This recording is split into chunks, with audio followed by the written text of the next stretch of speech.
So this is the last, not the final, but the last podcast of 2024.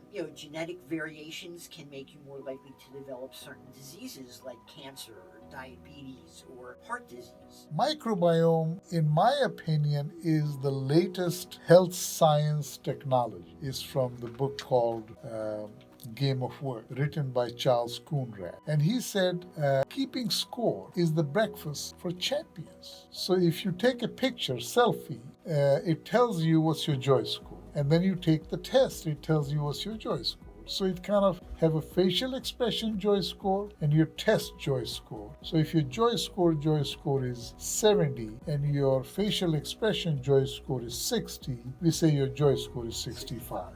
Simple formula for happiness and joy please. Is gratitude. If you learn to be grateful, you'll find more joy. JoyScore podcast with in mind that this would be one day at 24/7. Chapter 7 in our book that we're discussing talks about genetic health and medication management.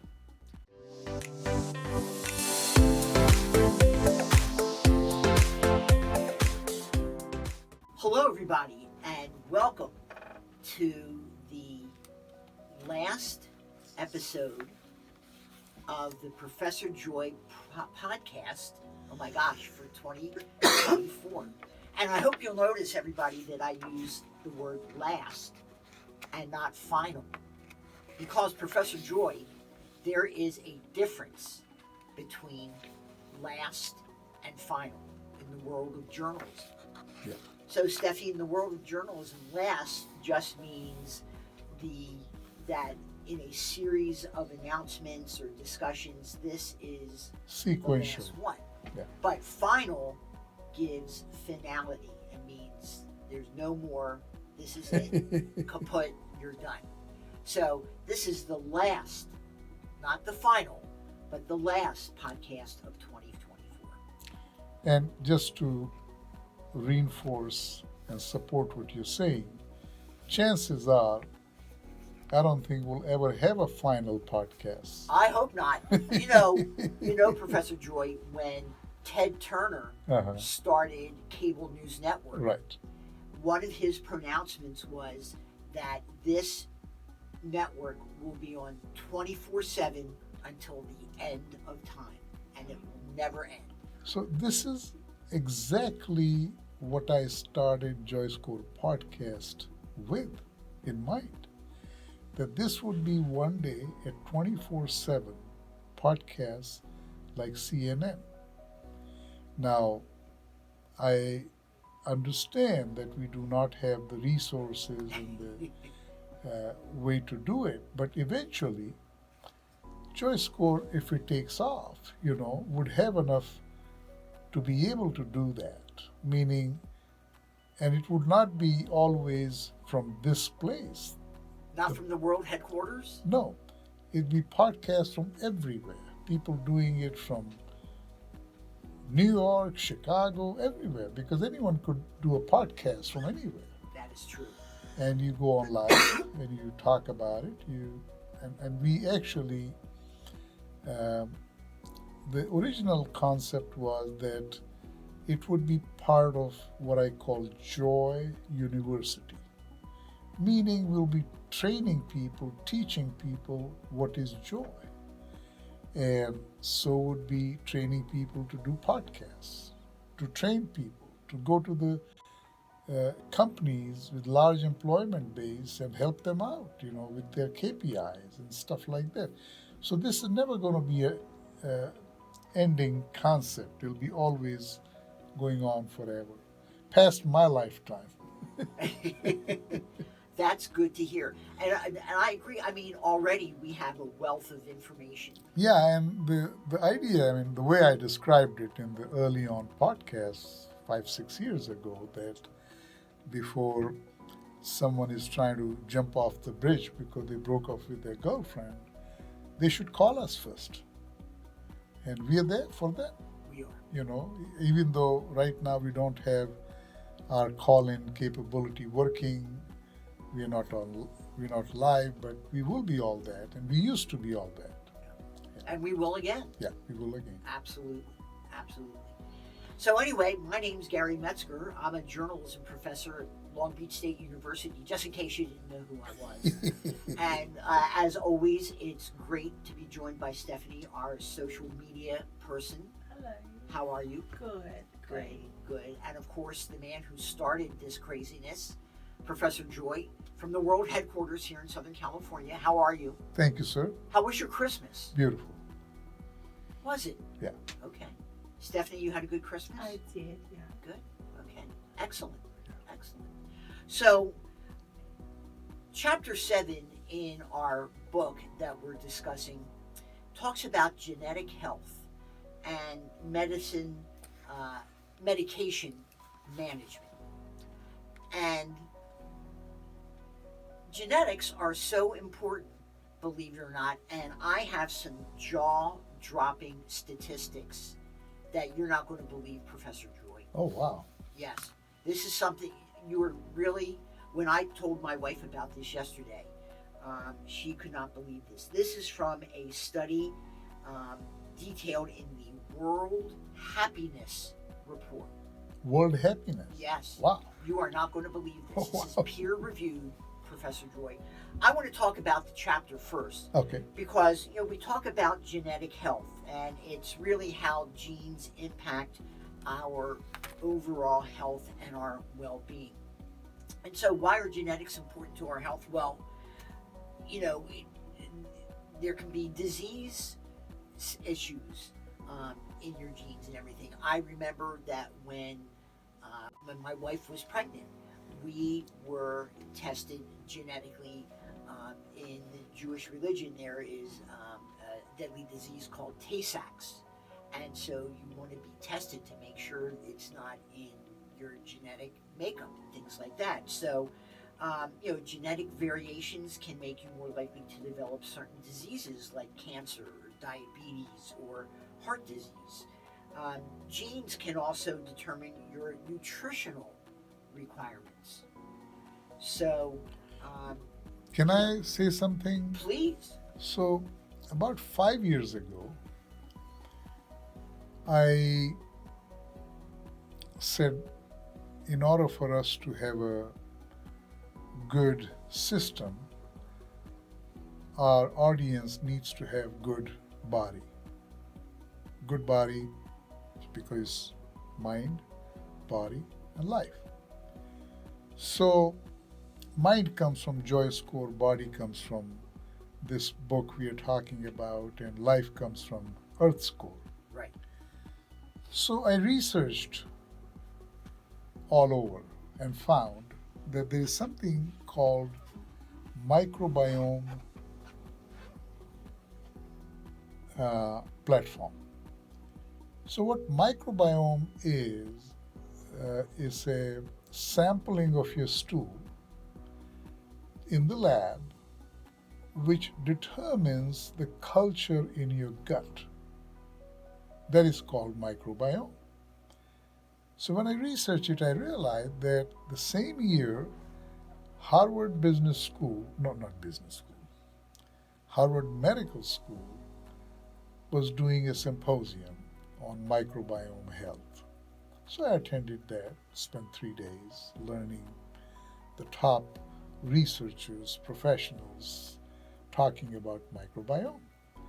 So microbiome is simply a data-based finding. So they look at your culture, look at your microbiome, and based on that, they come up with what they call predictive health. So it's similar to what you're talking about. They say, okay, based on your microbiome, chances are that you would end up being diabetic or had heart trouble or XYZ. I mean, they can literally tell you everything you want to know that you're going to have or already have. So what's happening is, what I learned from microbiome technology, that the medicine today that we practice, doctors, you get sick, you go to the doctor, they say, hey, I got this and that. And if the doctor is paying attention, then understands what you said. But if not, didn't even pay attention to what you said, but instead just gave you a prescription. And then if God was willing to help you, you got better. If not, you got worse. And then you go back as a doc. I'm not feeling as good, I'm feeling worse. You say, oh, let me check. He'll look at it again and give you another prescription. So the point is, this is what I call reactive medicine. You are reacting to the sickness. Microbiome is predictive. So it's proactive. It's proactive. It's trying to see, it's like one of the doctors at Cedar Sinai is the top in the microbiome research. And he said, this is like, you,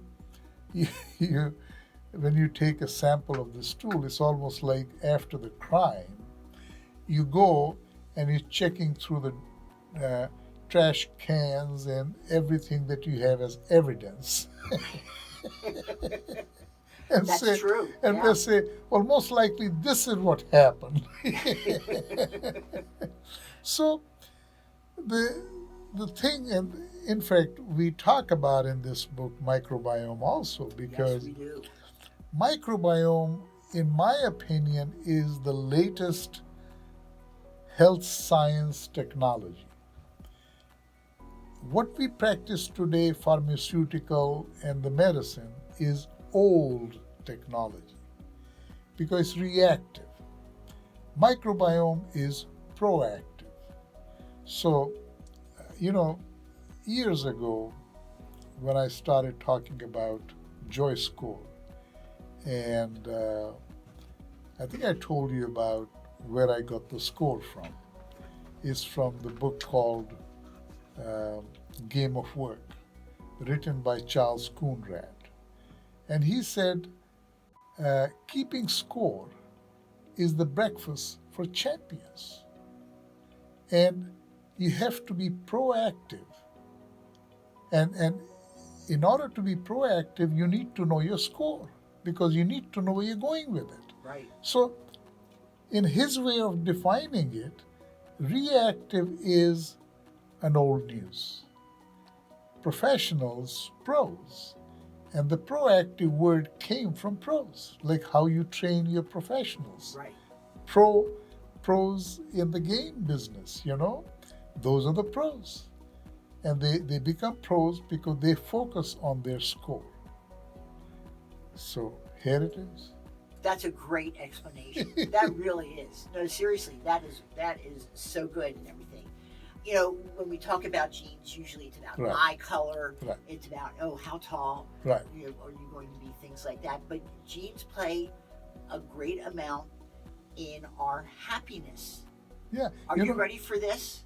Let me also tell you one more thing. Please. So my doctor said, look, your mom was diabetic, yeah? Yeah. And your dad had heart trouble. I say, yeah. He said, you have the two worst parents you could have had. I said, listen, they're gone. I can't do anything about it. That's right. That is so true. Oh my God, that is true. Yeah. Yeah. Are you ready? Yes. Steffi, are you ready? Very right. And then I have one other thing Okay. that goes right exactly with what you were talking Perfect. about proactivity and Perfect. everything. Are you ready? Yeah. So, this is from the World Happiness Report. Why are some people happier than others, even if they live in the same country under more or less similar circumstances? Knowledge on why some people feel better about their lives than others may provide us with clues about how best to help those most in need. Genetically informed research, such as twins and family studies, can provide valuable clues. So what if I told you that 30 to 40% of the differences in happiness between people is accounted for by genetic differences? Really? Yes. So it's already determined. Yes. So this is from a 2022 study, and the data was collected using unique samples of twins. Yeah, all Okay, twins. twins. This was the Minnesota Twin Study between 1970 and 1984, and the Minnesota study of twins reared apart Professor Joy between 1979 and 1986. Twins together, twins separated. Oh, Okay? So, remarkably, identical twins who were reared apart turned out to be more similar with respect to their well being than fraternal twins who grew up together. So, even though these identical twins had never met before the study, their happiness ratings were still more similar than the fraternal twins who grew up together in the same family and environment. so being separate was more profound. Yes. Huh. This finding was the very first So that that was done. that in a way, from what you just said, it defies the concept of genetic influence because the same situation applied to twins who grew up together and separately was different. Yeah. And this study has been replicated almost 20 times. Oh my God. Yes. Samples reveal that approximately 40% of the differences in happiness are accounted for by genetic differences between people. Wow. I know. That's crazy. And then finally, since we were talking about the biomes, right, and right. the stool samples Right. being proactive, Right. I don't know if you saw this in the weekend Wall Street Journal. It was on the front page. Ah, What your face age yes. can tell doctors about your health. Facial expression. So, scans of face photos are estimating people's biological age and even predicting how long they will live. The face age test is an artificial intelligence model, an AI model trained on tens of thousands of photos from patients and public image databases to look for signs of aging in the face. This one team ran a study that found that the algorithm did a better job than doctors at predicting how long cancer patients would live. Their hope is one day the tool could be a standard part of assessing health. Already, separate versions of face age tests exist online where anybody can upload a selfie and get an estimate of your biological age. Quote, your face reflects the wear and tear of your lifetime. We view this as a way to quantify a doctor's clinical intuition. There's a free version from a longevity company called Novos, Novos, and it gives a score not only for your overall face, but also for your eyes, your wrinkles, and your pores. And more than 300,000 people have taken the test, and they hope that it will be used as a motivational tool to improve a person's health. So this is the website. Oh, You found it? I did. I'm interested to use it. Sorry. you know, go ahead. You can read recommendations for each category, such as cutting back on high sugar foods. Wow. Now, what the heck? That's great. So, what do you find on the app? So it's just look younger for longer. Take a new approach to combat aging with Novo's scientifically engineered supplement tests and tools. Oh, So yes, they're also trying to sell. yeah. They're So, trying to sell something. you know, so when we started JoyScore, I had heard at that time that this facial expression technology was very predominant, or everybody was talking about it. They were using it at airports for security and on and on and on. So I looked into it and said, is there a way that you can assess someone's joy score from facial expressions? And yes, you could. You can? Yes. So, and this is not something that we have to develop as a technology. You know, AWS, which is Amazon Web Services, they have a lot of play and plug programs. So facial expression is something we use from AWS to incorporate in our app. So it's like, so if you take a picture, selfie, it tells you what's your joy score. And then you take the test, it tells you what's your joy score. So it kind of have a facial expression joy score and your test joy score. Have you noticed, is there a lot of discrepancy in the two scores? It's very, because somebody can fill out a form and lie. It's very difficult to create an algorithm on it.